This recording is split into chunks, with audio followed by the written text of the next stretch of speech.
I'm ready. Okay. Good morning, everyone. Today is the regularly scheduled meeting of the Board of Selectmen. It is Tuesday, December 16th, and it is 8:37. In front of you, you have today's agenda. I have just one minor edit on item 15. The approval and appointment of Morgan Williams is for the Ethics Committee. That we missed that in the agenda. So if I could get a motion to, Ethics Board. If I could get a motion to amend the agenda. So moved. Second. It's unanimous. And then if I could get a motion to approve the agenda as amended. So moved. Second. It's unanimous. Thank you. And then we have the minutes from our regularly scheduled meeting on December 2nd. Are there any additions or corrections to the minutes? None here. None here. Okay. If I could get a motion to approve the December 2nd minutes. So moved. Second. It's unanimous. Thank you. Public comments. Members of the public are welcome to provide comments to the Board of Selectmen on agenda topics scheduled for review and or vote. Comments submitted electronically should be sent to the following email address: bosdistribution@newcanaanct.gov. Do we have anyone wishing to address the commission? So we received an email last night from Jeff Holland. It's a long email, so I'm just going to have those put in the minutes, attached to the minutes, unless anybody wants me to read the whole thing. No, yeah. Okay, so we will just add those comments, and that's it, right? No one else. Okay. Moving on to the EMS ambulance purchase with Tony and Tiger.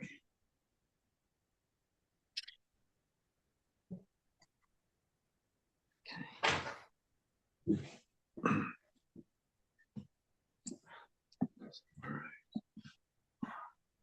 right, good morning.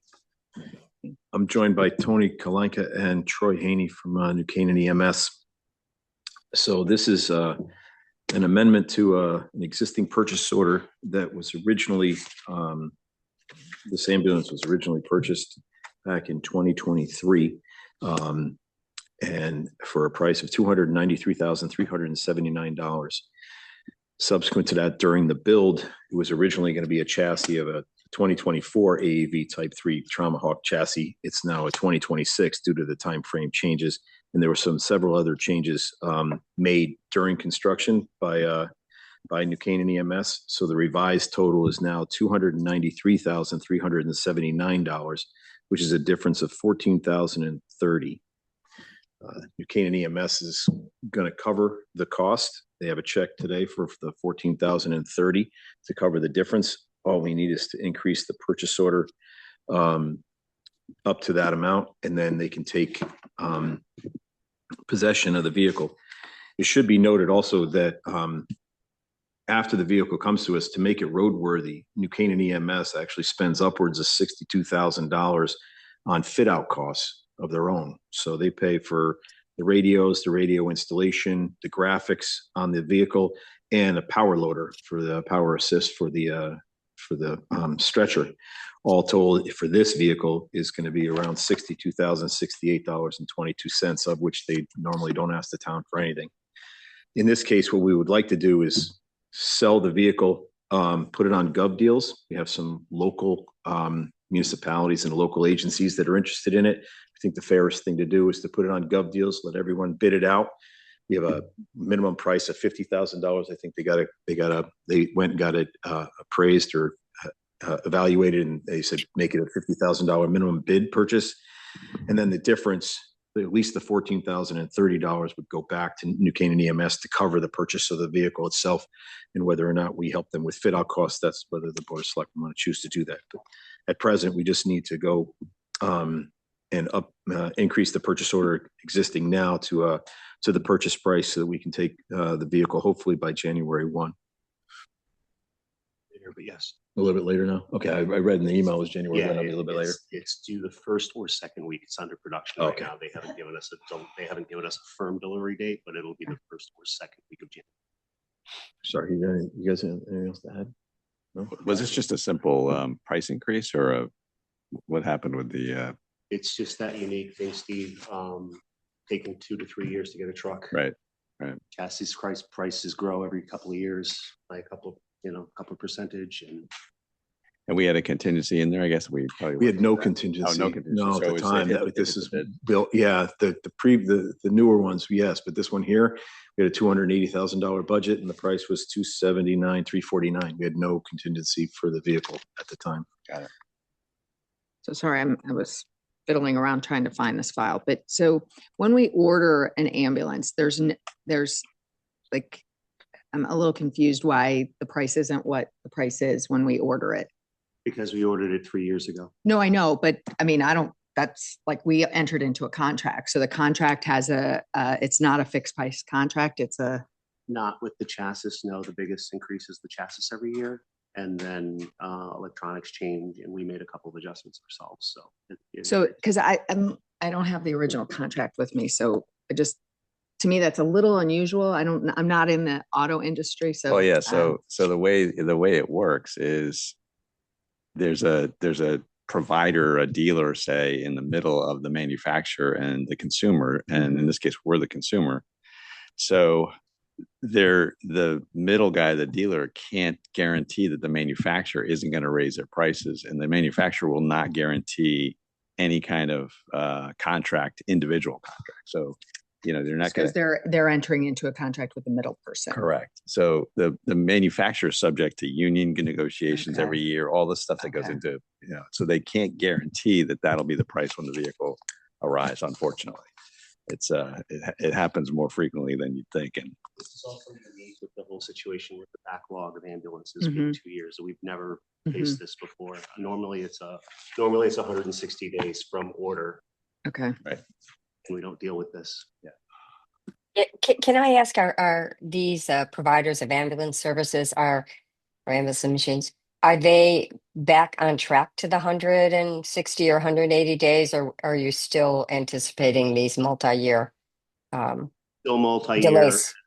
As you might know, we have already ordered our next ambulance so that we keep a rotation right with the town. So our Right. next ambulance is already ordered because of the fact that it's still 2 years out. It's not 3 anymore, but it's 2. Okay, thank you. Yeah, and I was going to ask you in terms of how that impacted us with our rotation schedule, but you answered that. I mean, the only way to guarantee that you'd have a price on a vehicle is if it was already built and in the pipeline. Otherwise, you're subject to anything that happens from the time you order it. So, unfortunately.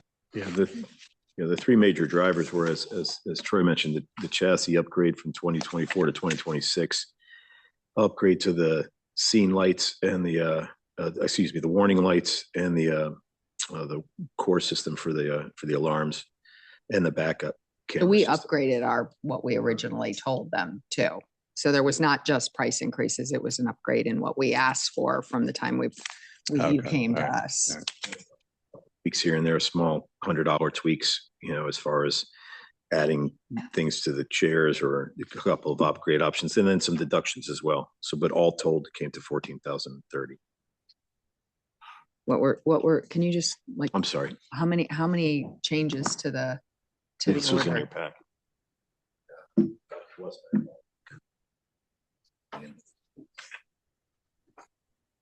Okay.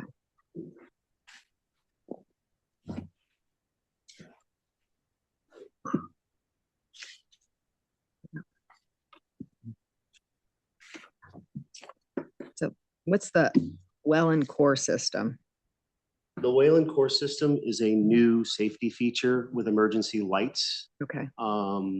It was a national study that strobe lights and flashing lights on emergency scenes are confusing people and causing more crashes. Okay. So the core system is now designed for all emergency vehicles to go to like a school bus flash, and they all sync together. So it's not as confusing. If you see the police cruisers pulled over on the side of the road together, they sync up. Okay. So it's not a billion flashing lights anymore. We're just trying to stay on board with national safety standards. Okay. And then this back eye 360 camera system. What was? So you know how when you get in your car, you put it in reverse, you Yep. get you get an overhead, right? Yep. That's what that is. Okay. So we can see so that we don't. So we back didn't in- have a backup camera We had a system. Backup Just a single camera. one. Is in the that Just a back. sick backup Okay. camera, but Yeah. we didn't Yeah. have the Okay. other one. That's And one of the Okay. biggest areas where we crash trucks is hitting a rock in the Yeah, driveway. yeah. on Trust a me, we tight have a few turn. fire techs. So now you can see every side. All right, we can add this to the, Sure. packet, just so we have it. Yeah. Yeah, I mean, I know we never like things that come in a little bit over budget, but sounds to me something like this that was, on deck 3 years ago. We certainly want to bring something to the town that meets all the current requirements. So it seems quite appropriate to make these changes. Okay, So if I can say, this is for us coming in a bit over estimated purchase price is not unusual, but it's never been an issue at this point in the process before, because we would trade the old one in. and you'd get more for it. and that reduced the net cost, so it was covered by the appropriated amount. In this instance, we're not trading the old one in, we're selling it on the secondary market And we haven't Okay. sold it yet. because and we think we'll get more money. Okay. Great.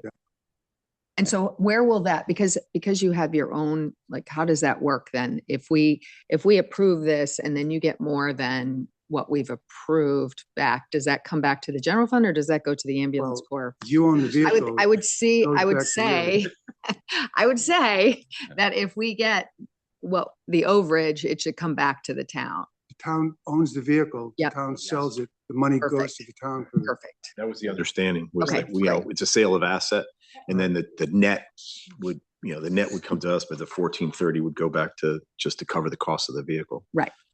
The ambulance corps is not selling the ambulance, the town is. Right. Okay, perfect.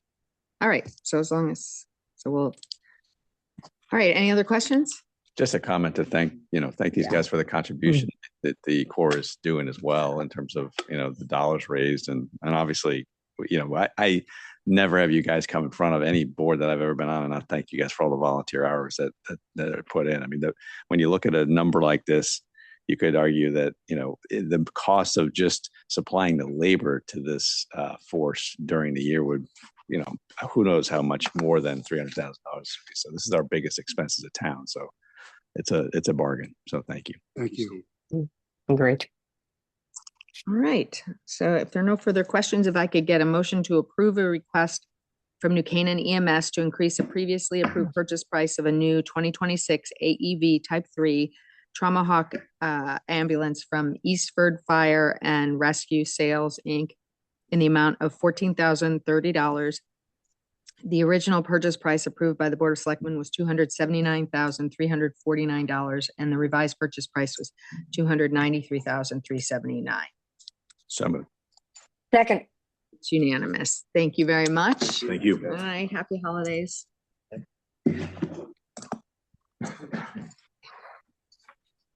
All right, oh, Tiger, do you want to, or actually, can you give that to Tucker to put on the?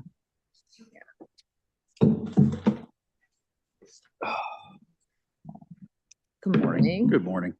I Chris. promise I won't spend nearly that much. Hmm? I promise I won't spend nearly that much. All right, so, So the IT department is asking to get into contract with Presidio.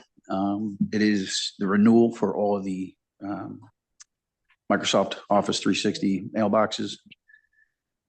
It's for the share point that all of your tablets use.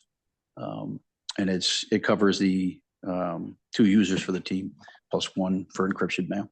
So it's just the basic. We're covering all of our email boxes. For the amount of 16,617.24. and I don't have it from last year. How much is this versus last year? We're up right around $2,500, and that's because we had to add all the SharePoints to all the new. That's 1,900, and then there were some other email boxes that were added in some of the committees. That SharePoint's a vital tool to what we do. It's amazing how you just open it up, and when it works, it's amazing. Yeah. I had to say that, Chris. No, it works. It works most of the time. It does, but Microsoft's been a little tricky lately. Yeah. That's great. It's a great tool. So that's their ask. Our All ask. right. Any questions? Nope. If not, if I could get a motion to approve a request from the Information Technology Department to enter into a contract with Presidio in the amount of $16,617.24 for the renewal of Microsoft Office 365 Exchange Online One, SharePoint, Teams, Azure Protection P1. So moved. Second. It's unanimous. Thank you. Thank you. Thanks. All right, Nick Lobella, or, I'll be Nick today. okay, pumping station. Good morning. Good morning. So this is a request for some engineering services for the pumping stations. I'm helping Nick out with this. What had happened is in the pumping stations, they're 20, a little over 20 years old now. Actually 2000, right? 26 years old. Yes. So the relay switches, it's all high voltage, by the way, are failing and they're also obsolete. And you used to get rebuilt ones, but that's becoming hard to find and they don't hold up. That being said, we had a situation over on the Old Sanford Road where we're concerned with keeping the pumps going. When I looked at it with him, I said, we need to get an electrical engineer involved and we have to change something here to keep current. Cristiano Associates is a well-known electrical engineer. He's done work for the town before. He came right down. We did kind of back into this. Deanna did sign this as an emergency to get it going. So still working on the plan right now. Once we discussed it and what we're doing at this point is building a separate panel for each pumping station. We're going to design a panel for each pump station, primarily focusing on the Old Sanford Road one first, getting it done. And we're going to step it all down to low voltage on the relay side so that if one of our employees needs to go in there to change a relay switch, I don't like the idea of their hands being in a 483 phase cabinet. It'll be stepped down to 12 volts. So there'll be no reason for any employee to go into the high voltage cabinets anymore. So I think this is a good thing, and it'll be a separate cabinet altogether. And right now we believe we can actually do this changeover while the pumps are still running. We have 2 pumps lead lag. We can do one at a time, so we don't have any issues with downtime on the discharge and sewage. So that being said, so we're looking for 19,500 plus a 10% contingency of 1950, which would cover reimbursable expenses, any kind of plans he has to print out for us, and any additional meetings, help us out with bid review, those little incidental things. So the total request will be 21,450. There is funds available in an account that Nick has for actually pumps. So for always 60. We'll know once we get it out, we'll get the number, what it's going to cost to do the work, then we'll come back to you.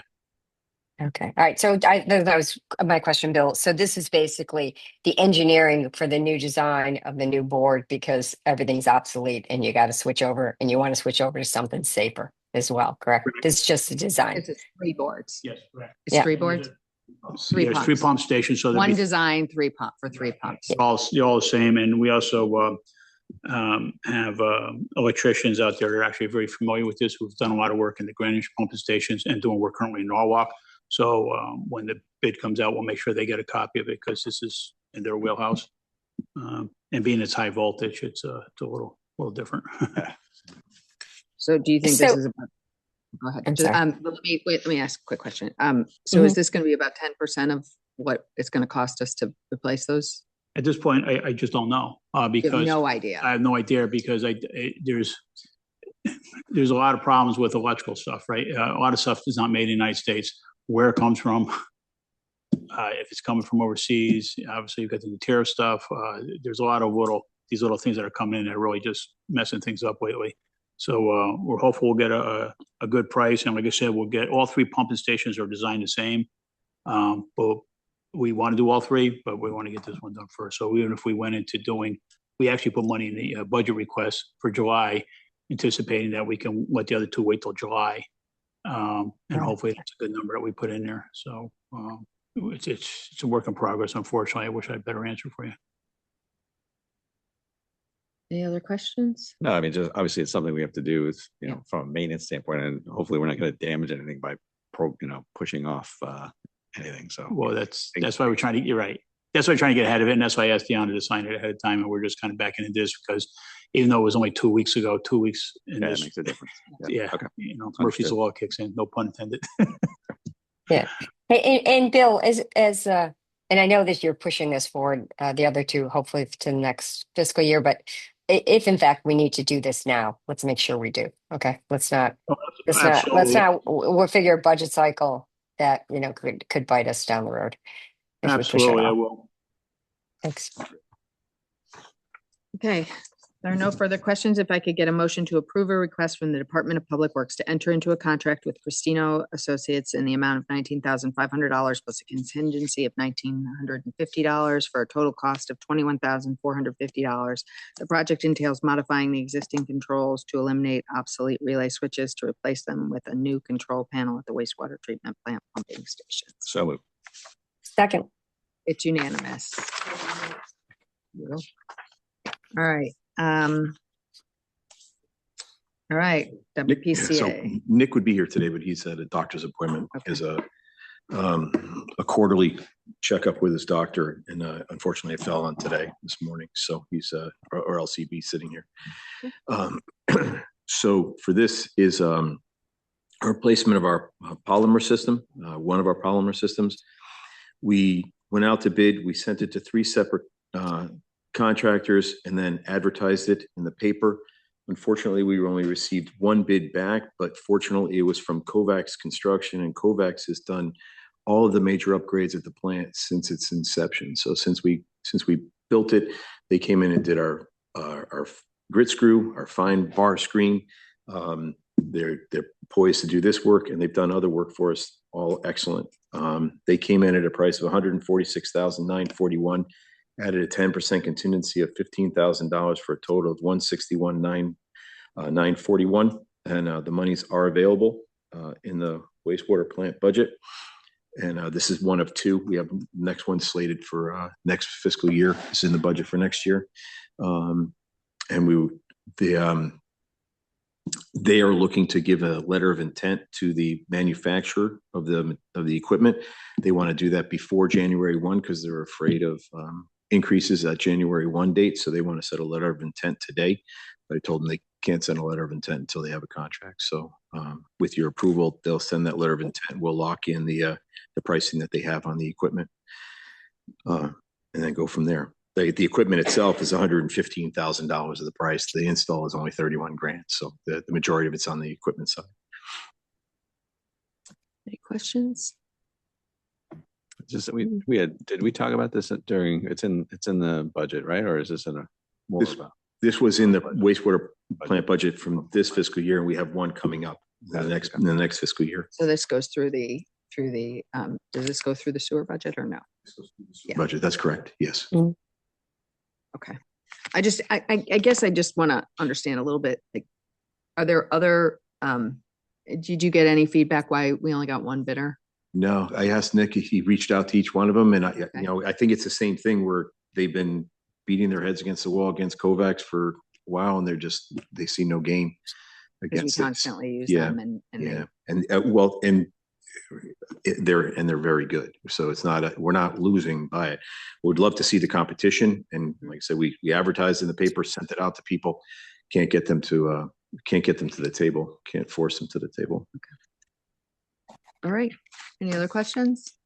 If not, if we could get a motion to approve a request from the Department of Public Works to enter into a contract with Kovacs Construction in the amount of $146,941 plus a contingency of $15,000 for a total cost of $161,941 to acquire, remove, and install 1 Ackerson 515 dry polymer system.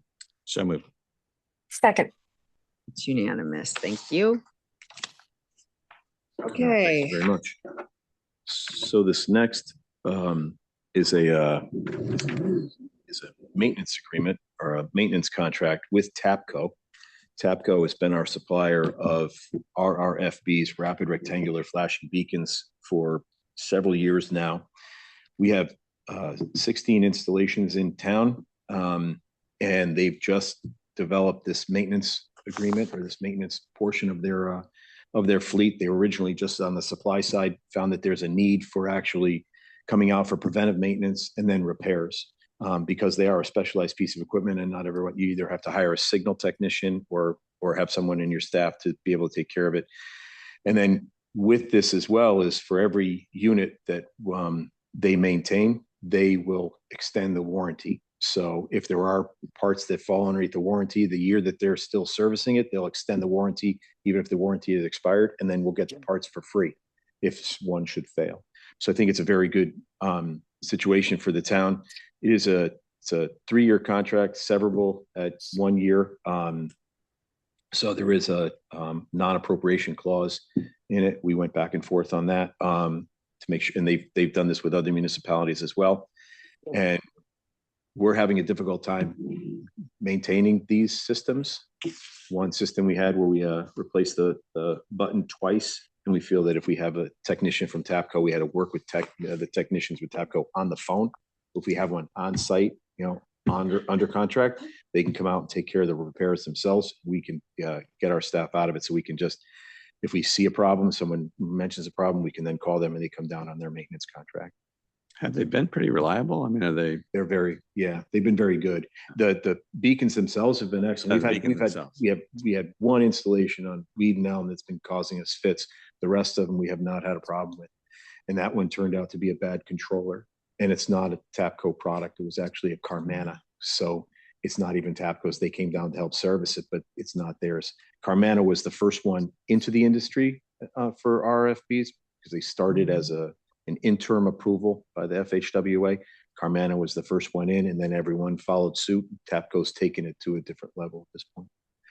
Remind me how much to put these in one beacon or one set. One set is approximately $10,000. So we spend 10 to put them in, and then we're going to spend $12.50 a year to maintain them. About per unit, because if it's 20,000, we have 16 units.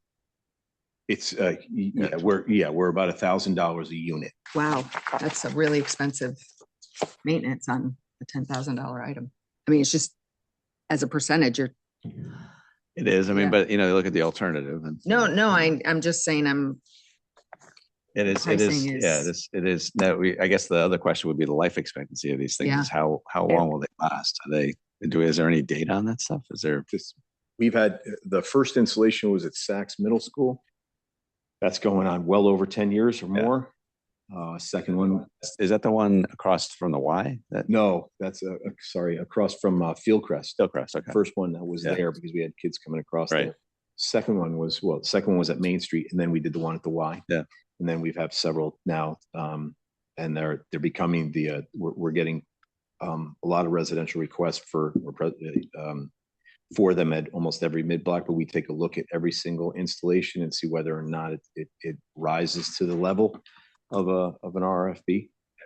Certain areas like the schools. I mean, those RFPs are going off constantly, and which is good, and it alerts the driver for kids crossing, et cetera. But putting additional ones all over the place is probably that's not our goal. So we've been focusing around the schools themselves, and we got kudos from Fuss and O'Neill and use that the fact that we have them throughout the school system as one of the reasons we're looking to have our school zones implemented, a revised school zone, slow speed zone around the schools, specifically the high school, South School, and Sac School. And in that application to the Office of the State Traffic Authority, Fuss and O'Neill used the fact that the town has been very proactive in making sure that these crossings are adequate and safe by using RFPs as one of the reasons why they should look to expand the system, expand our school zone area to encompass the areas we would like. So we got kudos for it. There is a cost to it, as Deanna mentioned, but around the schools themselves, that's where we've been focusing, or our main arteries, South Avenue, Main Street, Weed Street, because the speeds were a little bit high around Irwin Park. Those were the ones those are the areas we had focused on. I don't see many others coming in. So are these the 16 RFPs that we have? Are they always in sets of 2? So are there eight deployments, or they're not always in sets of 2? There's 16 deployments. So there are 32. So there's 32. They're not always in 2s. There's 1-3 That's at Okay. Old Norwalk Road. Okay. Only because on Old Norwalk Road, as you come around the turn, coming down the hill on Old Norwalk Road towards Kiwanis Park and then Okay. Nursery School, there's a bus stop right there at Holly Road. You can't see the RFB until you come around the corner. So we have one as a warning halfway up the apex of the turn. That's our only 3, and that's the only one we anticipate. So then we having really have 33 units. Okay. And so this, even though it says 16 RF, 16 locations. Feel better at 625 or? I'm just, yeah, I'm like, I just think to be thoughtful about how we deploy this technology. I Yeah. mean, it sounds great. And then you don't realize the only other question I had is this the only contractor that does this work? That yes, that for this specific, yes, they You have mean this other specific? for RFBs. There are signal technicians, so we Okay. had Nikon come down, Okay. and others, but there's for RFBs, yes, this is the Mhm. only one that we're aware of. So are there? Tiger, sorry. Go ahead, Amy. Yeah, Tiger, can I ask, I think you said that with this, they extend the warranty on the units that we have, but you also said some of the units were manufactured by a different company. So of the systems we have in place, how many will get extended warranty on this? And then the second question I have is, have you had kind of annual operating expenses you've had to pick up on these that then you won't have if we have this contract in place? So that's an excellent question. So there are approximately 12 that will be picked up. I think that there's 4 or 5 that were Carmana prior. Mhm. Will not have an extended warranty on, but the Tapco products will. And then the Okay. thought is as those age out over time, we'll change to a Tapco product and then be able to have a perpetual warranty itself. Mhm. For the most part, there's not a lot of maintenance required. To be honest, there's been very little. We've had just a couple of problem areas. When they occur, we don't have the skill set or the knowledge to come out and take care of them. And our feeling is that if we actually come out here and have them recertified and maintained each year, we'll not only satisfy that issue as far as that they're taken care of on a maintenance issue, but we'll extend their lifespan as well. So they'll continue to upgrade the lighting, they'll continue to upgrade the signal system, the controller board, things of that nature that are going to fail that will be under service. We don't have to worry about because the hardware itself, the pole and the signs, the signs have to replace every 7 to 10 years, but the pole itself that can last for 20 years or more. It's really just the guts of the system. Okay. And as a 3-year contract, are they out 2 years at the same price, or is there an escalation built into this? So the same price for the 3 years. Okay, thank you. You're welcome. Does this mirror other traffic display units that we have? Like, I think about the crosswalk displays and, different. Are there contracts on any of those items, or is this unique for this? We only own 2 lights. Yeah. So we own Park and Pine, Park and Elm. And at present, we just have a blanket purchase order with Endoto as a service agent. And if there's a problem, they come out. We haven't done any maintenance on them. We have monies in our budget this year to actually evaluate the signals themselves, the systems, both systems, to see about whether or not they need to be replaced and if there were any upgrades that we could take care of.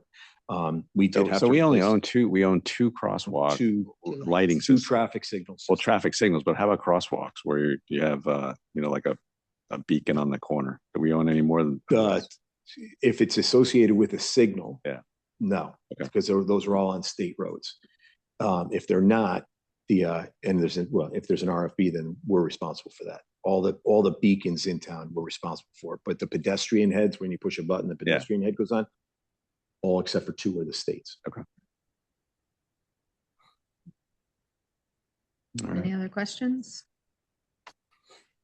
Not, if I could get a motion to approve a request from the Department of Public Works to enter into a 3-year contract with Tapco in the amount of $15,200 plus estimated various repairs at $4,800 for a total cost of $20,000 to provide preventive maintenance and repair of the 16 RFBs at various pedestrian crossings in town. So moved. Second. It's unanimous. Thank you. All right, Tiger. So my first part of my my update is I have to give a shout out to my son Jeremiah. He's 21 today. So Happy I'd say birthday, happy birthday to Jeremiah. Sorry about that. Jeremiah. Big day. It's a Yeah, good day for 21. you. Yeah. So I guess we'll start off with we'll address the comments that were presented last night to the board itself. There was a concern, we spoke about the RFBs. So there was a concern about the intersection of Main Farm, White Oak Shade, and Old Norwalk Road. And it is a challenging intersection, but we had our traffic engineer take a look at that from Michael Galante from Hardesty in Hanover back in April of 21. He came out and took a look at it for us. And he wrote an email stating that he did look into the location and installation. We would agree that from an operational condition, the RFB is appropriate as installed. So we feel that the system itself is appropriate and the location is appropriate. Mr. Holland is correct that you can't put it at a stop controlled intersection. Our opinion is it's two stop controlled intersection with a segment in the middle. That's why the RFB is in the middle, because White Oak Shade and Farm Road are stop controlled to each other, and Old Norwalk Road and Main Street are stop controlled to each other. It's a very difficult intersection, but we feel that the installation there has helped specifically get students across, people crossing Main Street at that location. And then he mentioned that the other location that he has a concern with at Elm Street by Walter Stewart's. And while he mentions that the signal buttons are installed at 90 degrees of alignment, I was unaware of that. We'll have our crews go out there and take a look, and if we need to adjust the alignment, we'll do so. That's easy. But we also had at the time we had Cabezas DeAngelis working on the sidewalk across the street at Walter Stewart's. We had him take a look at this intersection at 220 Elm Street. And in his report from September of 2024, he says, given our field observations and the fact that the existing crosswalk is clearly marked with signage and striping, it is our opinion that the crosswalk is located in an appropriate location to provide for safe passage across Elm Street for pedestrians. And like I mentioned, Chris has been working on a design for that stretch of the sidewalk that is on the north side of Elm Street, basically the length of Walter Stewart's property. We stopped originally when we did sidewalk installation from Grove Street to on Elm Street, heading eastbound. We stopped at the end of our property, which was the lumberyard lot, and then stopped across the street at the property line, which happened to be Walter Stewart's. And then subsequent to that, we came forward and then stopped at the property line of Walter Stewart's as well, because that area very problematic from an operational standpoint. We have three options. In Maria's opinion and the engineer's opinion, there's only one option, which will greatly affect the parking for Walter Stewart's that is adjacent to the building that backs out onto the sidewalk and in the area there. So we have to meet with Walter Stewart's and then just address that with them and their concerns, because it does directly affect their property. We plan to do that this winter and then come forward with a design at that point in time, letting them know exactly what's happening, and then go out to bid. And then we'll be able to then take care of that one accessible ramp that's on the Walter Stewart side, which was in a very difficult location to put in. And while it's not to code, it's serving a purpose at present. And then the last mention that he had was that the town clock at the intersection of Elm and South has been dark for almost 10 years now. I wish he had mentioned this to me at the Christmas party, because I would have had somebody go out there and take a look at it. While I was talking to him there, he didn't mention it. So I didn't even know it had lights, to be perfectly honest with you. Sorry, it was here probably before my time, but we'll contact the clock company that he mentions here, the Electric Time Company in Medfield, Mass, and see if they can't come out and put the lights back on for Lou. Lou sat in my seat, so I'd like to do it for Lou. So I don't know if you have any other questions on his email. Well, first he said that it might be repairable, so maybe before you call Medfield, Mass. Go take a look at it. I'll pull the box out and see what happens. I don't know. We'll have to take a look. Like I said, I didn't know it had lights. At one point in time, it wasn't functioning. That was a different situation where you want to have the light, the clock functioning. Yeah. Having lights is a secondary aspect to it. And as far as an overall update, We started at the Waveney House, so they started on the 15th. So they've already started work. They've taken that lower bathroom that was underneath the stairs out of service now, because that's where we actually have to turn the electrical panel around so we can approach it from the foyer instead, because it'll be blocked off inside. And they'll be working for the next several months. They know that there's a March 15 date. We know that we've got a couple of weeks in the schedule after that, but we've told them March 15 just to hold their feet to the fire. And they'll be working on it diligently. At last told, we were told that 80% of the materials were in Shelton, but they were getting expecting a delivery that day. So we don't know exactly from 80 to how much more percentage is on site, but the majority of the unit is in Shelton, and then they'll bring it. Now that we have room inside the house, since the house is closed, we have a lay down area inside the great room where they'll be able to put some of the material down in there, lay it all out, figure out exactly how to put it back together again. So that's there. The Irwin Park is moving forward. Basically, all the brick is down now. We're going to start working on the foundation itself, and Joe is still gearing towards a end of the year, Christmas time finish for that. The thought is to then just fill it and put grass on it. I know that the garden club is looking at possibly putting in a design there, but I think it's best just to turn it into grass for a while and let everybody see the vista and see what it's like to be able to look east and west, because it's a gorgeous view to the sunset west side. So it'd be kind of nice to stand at the top, be able to look east and west where the building was, and then see exactly what everyone wants to do at that point in time. And then the ramp out here is proceeding. They'll be pouring the stairs, the treads tomorrow, since it'll be 48 degrees instead of 31 degrees today. So it'll be much better today. They're looking at paving a temporary access ramp along the outside today to see if we can't get pedestrian access during while we finish the staircase proper itself. And then they're continuing on the ramp. They're stripping the rest of the ramp walls that they had poured, and then they'll be forming the next set for that. All told, we were looking at hopefully being able to, if the weather and the temperatures are nice, being able to strip the stairs on Friday and see if we can't possibly put those into service.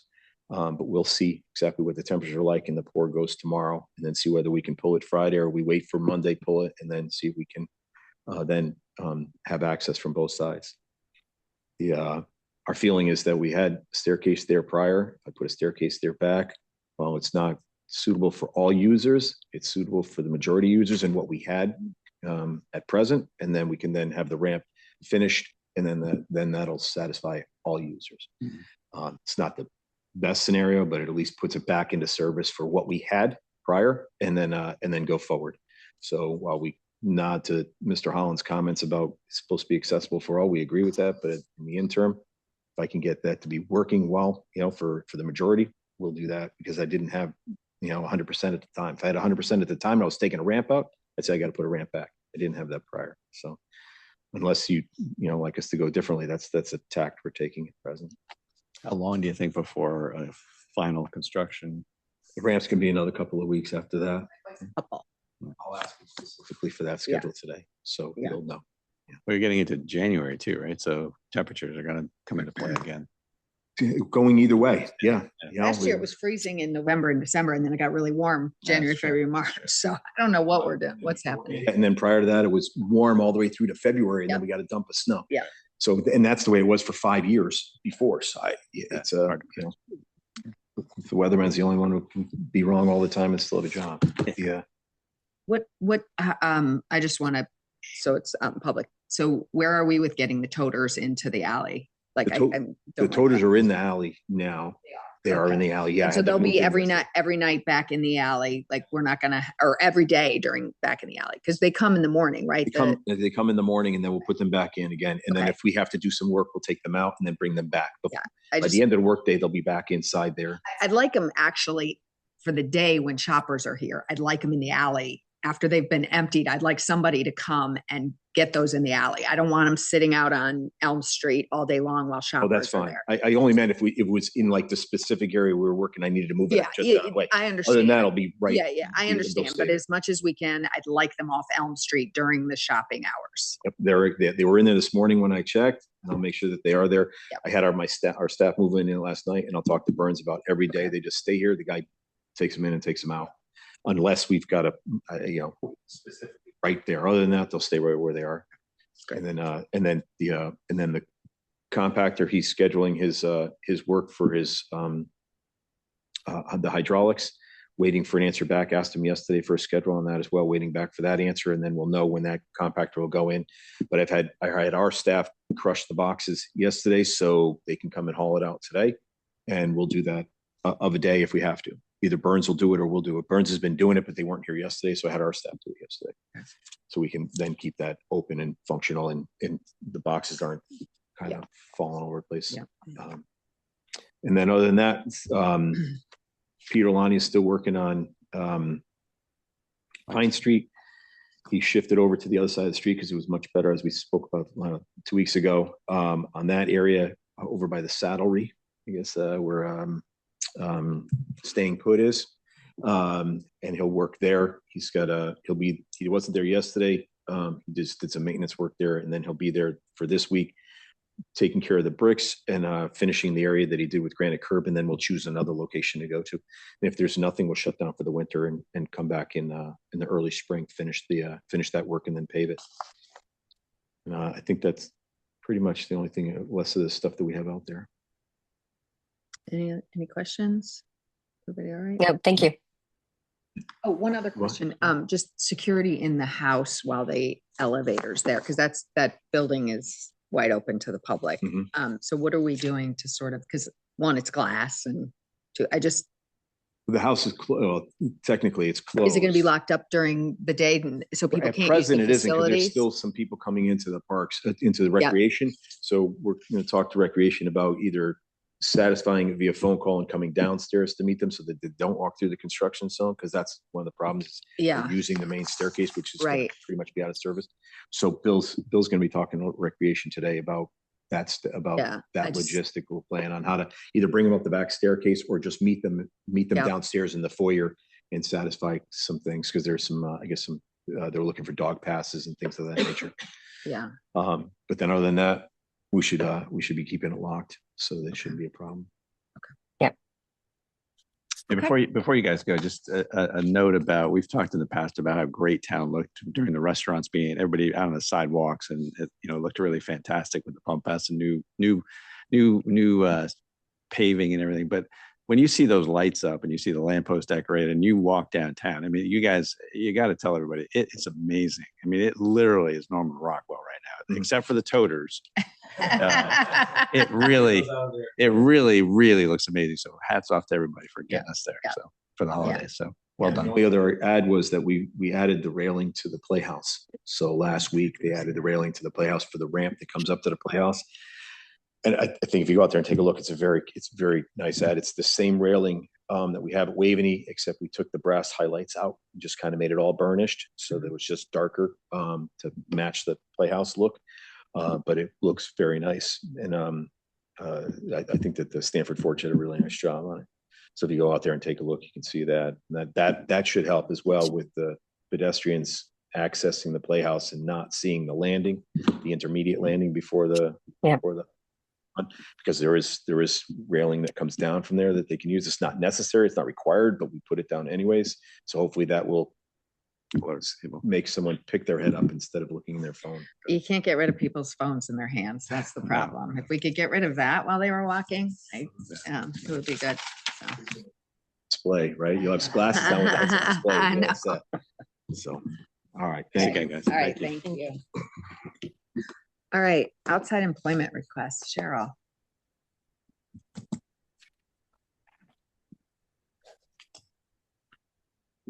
Good morning. So we have two outside employment requests. The first one is Lola Sweeney, and she does administrative services for outside employers. None are in New Canaan. She does minutes, and she's done this for a long period of time. So we're starting to get employees to bring it forward. And the next one is Marcy Rand, who will be providing virtual behavioral health therapy to outside New Canaan residents. So she just got licensed and is able to do that and will not be seeing anybody from New Canaan. So, okay. Any questions? Nope. All right, so as long as we're making it very clear, they can't deal with residents or anybody in New Canaan, that's great. All right, so if I could get a motion to approve the following requests. Lola Sweeney to receive compensation for secretarial services by an outside employer, and Marcy Rand to receive compensation for providing behavioral health therapies. So moved. Second. Unanimous, thank you. And then, Okay, and if I could have Ryan and Anne. So the first one to bring off probation would be Ryan Stacy. He has been a great addition to finance. His Excel skills are amazing.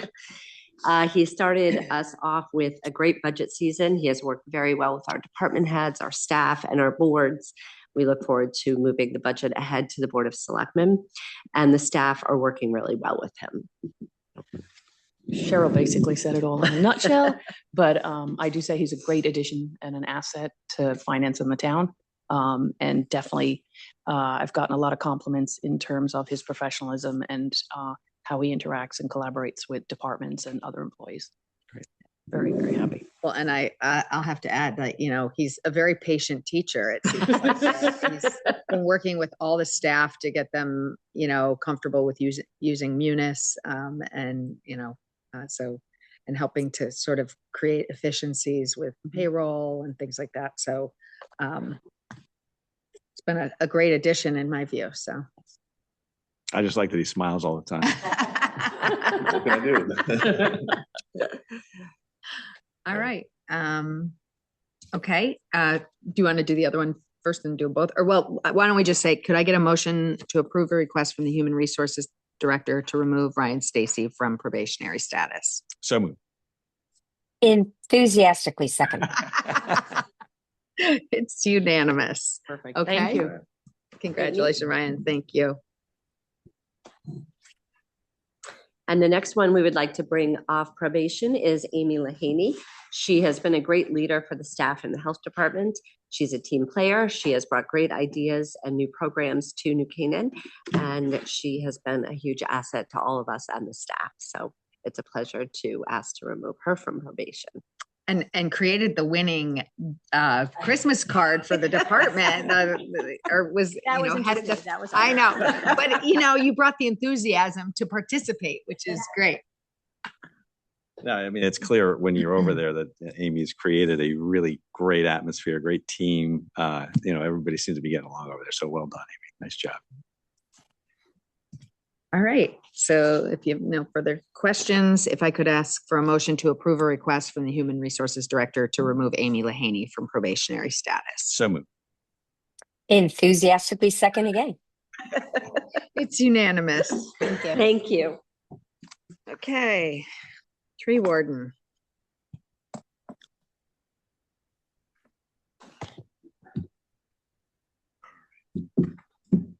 So we have two requests from the tree warden this time. We had a bid on November 20th, and we missed the deadline for the previous selectmen's meeting. And then we had a bid on December 4th. So the first one on November 20th, we had all of our 6 companies submit bids, which was fantastic.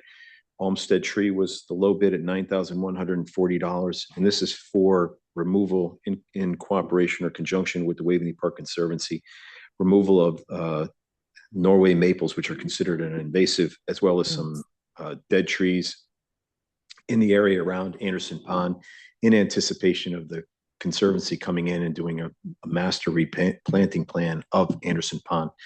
This work is subject to a wetland permit that we've submitted an application for. We'll be going before the commission at their next meeting, and then the master plan will have a permit associated with it as well. So this work is slated to be completed during this winter. We wanted to kind of tie up the contractor now so they knew they have this work, because it'd be a best time to do that. And then the second one, we had 3 bidders.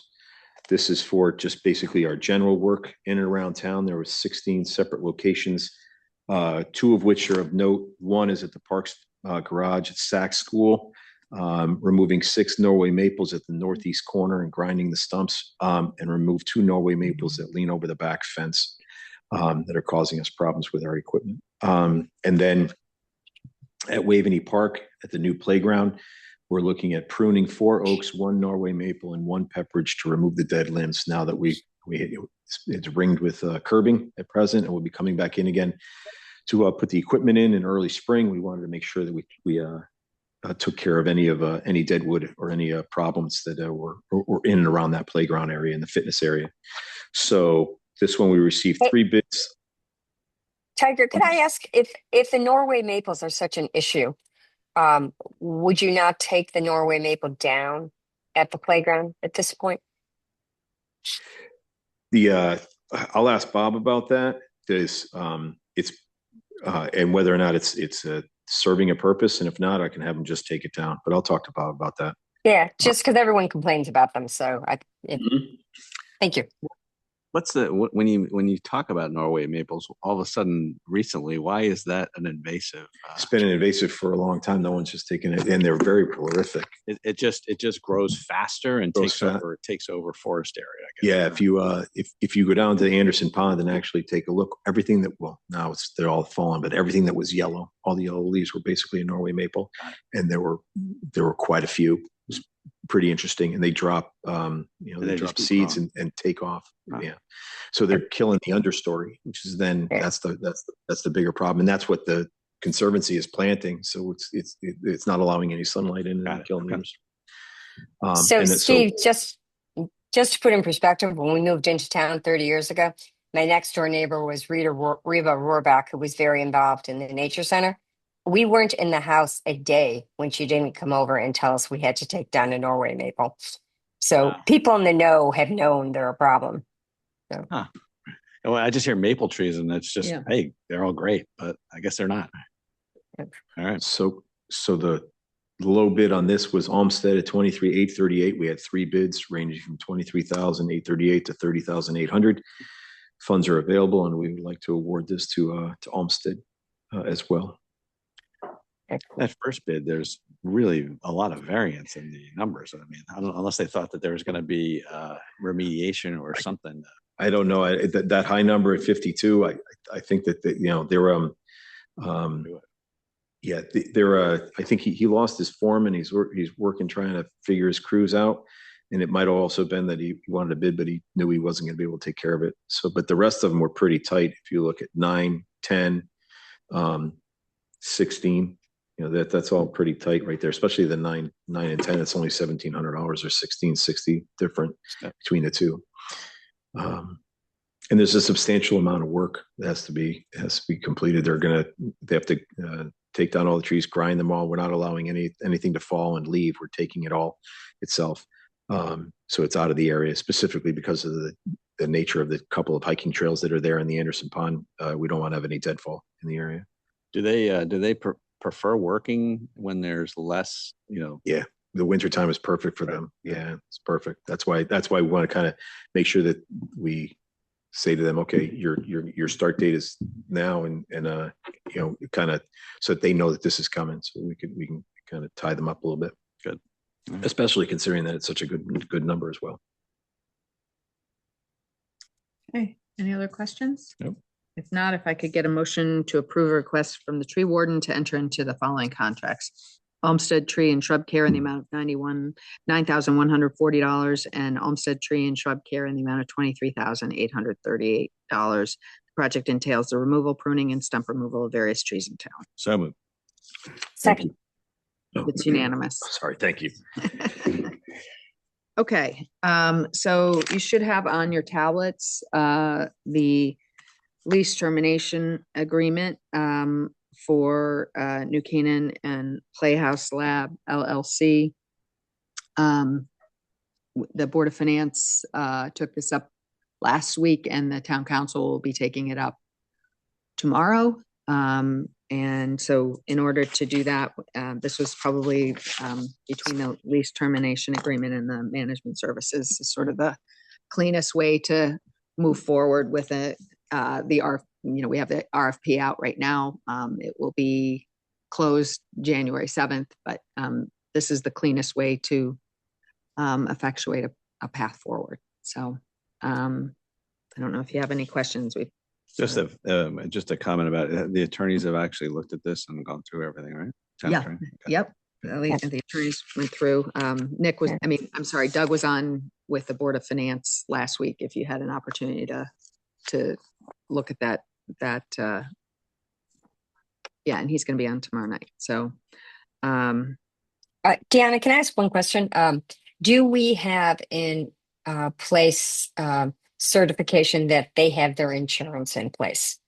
Because that was one of the terms. That just to me is it really was a important. different entity. So originally the management service agreement was going to be with a different entity, but we do have the insurance, and I'm pretty sure we have the insurance in place for Playhouse LLC, which is the entity that we had the lease with. So the management service agreement is with the same entity that we had the original lease with. And they did,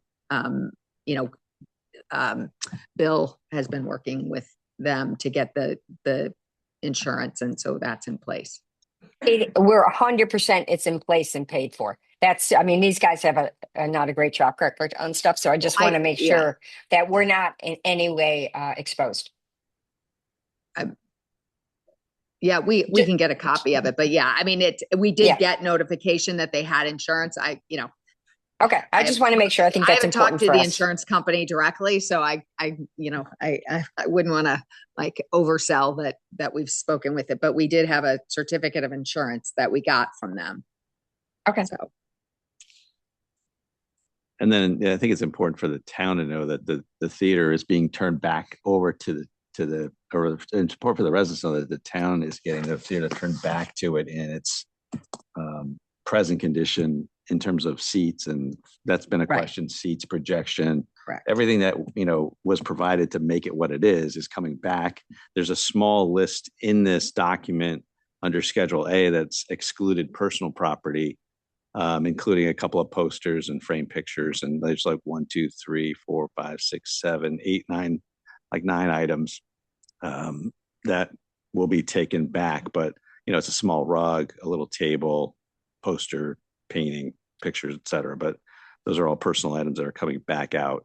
But other than that, everything else is intact, correct? Right. Yeah. Okay. The whole point was to have a theater that was fully intact for whoever wanted to come in, and whoever wins the RFP to be able to just walk in the next day and have a theater that's operating. Yeah, because we went in with absolute good faith and delivered everything we were asked and more. Yeah. So it's nice to see it's being returned in good condition. So. Yep. All right. Any other questions? If not, if I could get a motion to approve a lease termination agreement between the town of New Canaan and Playhouse Lab LLC. So moved. Second. It's unanimous. And then if I could get a motion to approve a management services agreement between the town of New Canaan and Playhouse Lab LLC. So that is the next document here. Yep. So what this does is it allows them to continue operating the theater. They will take all the revenue and also the expenses associated with the managing of the theater, and with 30 days notice, then we have the option to terminate the management agreement. So, once we get the RFP and we get an indication of how quickly whoever's going to step in after, we would give them the 30 days notice. Yeah. And I think go ahead, Amy, you have a comment? No, and the goal here we know is just to keep it lights on in this process. And I think that's the objective. And it's my understanding absolutely every operating expense is on them: electricity, cleaning, everything in this interim period.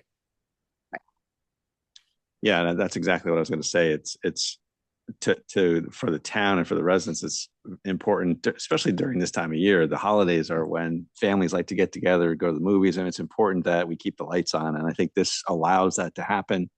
And some people have complained, well, why are we letting them have any revenue and everything? And it's the bottom line is that we want the theater to remain open, and we want families to be able to go and enjoy it during the holidays. And this was a fair way to get there, and they're going to operate it until we can get another operator in there. And to me, it's a win-win for the town, so we don't have a dark theater. So.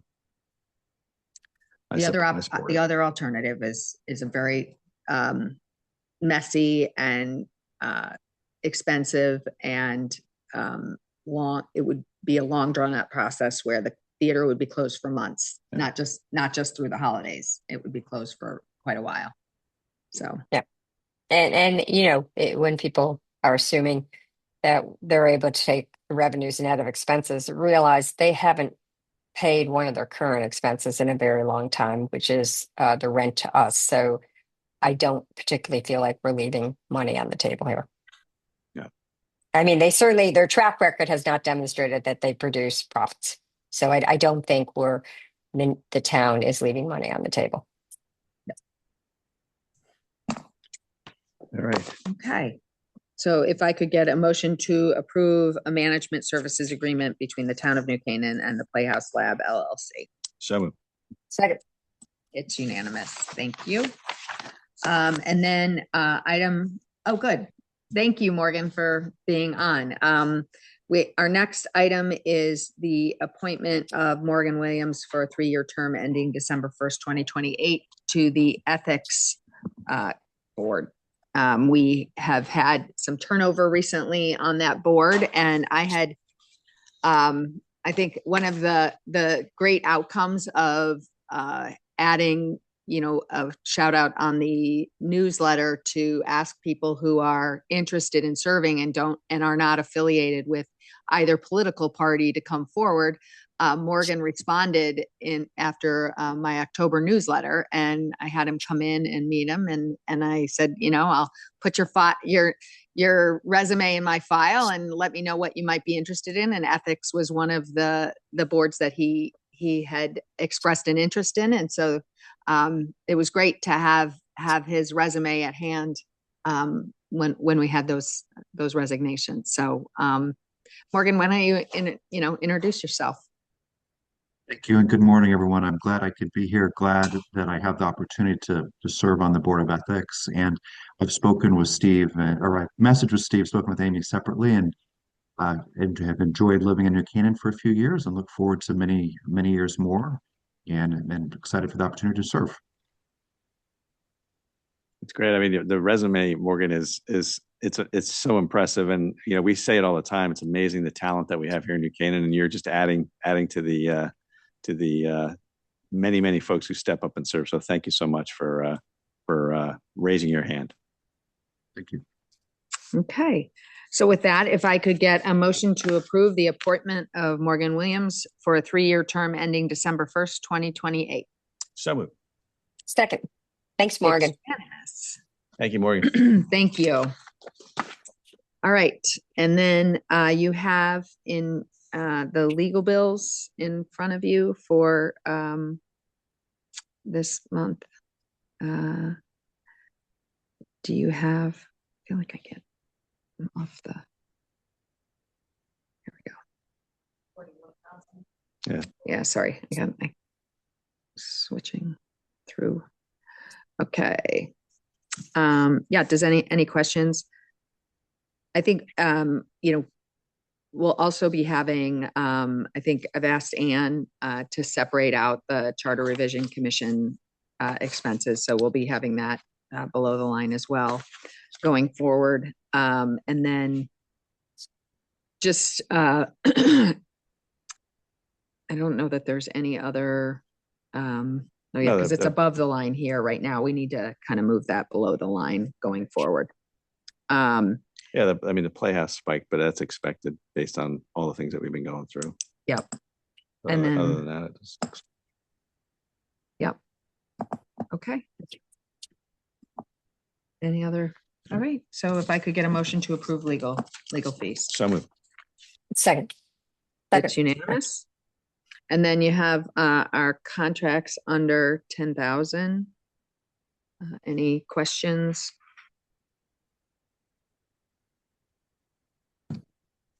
If not, I guess move on to Selectman's comments. I had the privilege on Sunday night to attend the first night of Hanukkah. It was a really, it it was a small but mighty group. It was rather chilly and snowy, but I feel blessed to be participating in that and supporting our Jewish community here in town at a, at a very difficult time for them. So it was my pleasure, and thanks to the New Canaan Police Department for providing, oversight of that event. And then also want to wish everyone else a very Merry Christmas and a Happy New Year, because we won't be meeting until the new year. And say that to both of my selectmen on the board as well. Merry Christmas and Happy New Year's to both of you. Anyone else have any? Amy, you're looking really healthy. I know. Trying. I'm just recovering, so, yeah, somebody's got to give it up, so. Yeah. So, all right. Well, Merry Christmas and Happy New Year to everybody. And I when I said before about how great town looks, it really is amazing. Get out there, get some shopping done, support your local stores, and yes. And hopefully everybody has a safe and wonderful 2026. Okay. With that, if I could get a motion to adjourn. So I move. Second.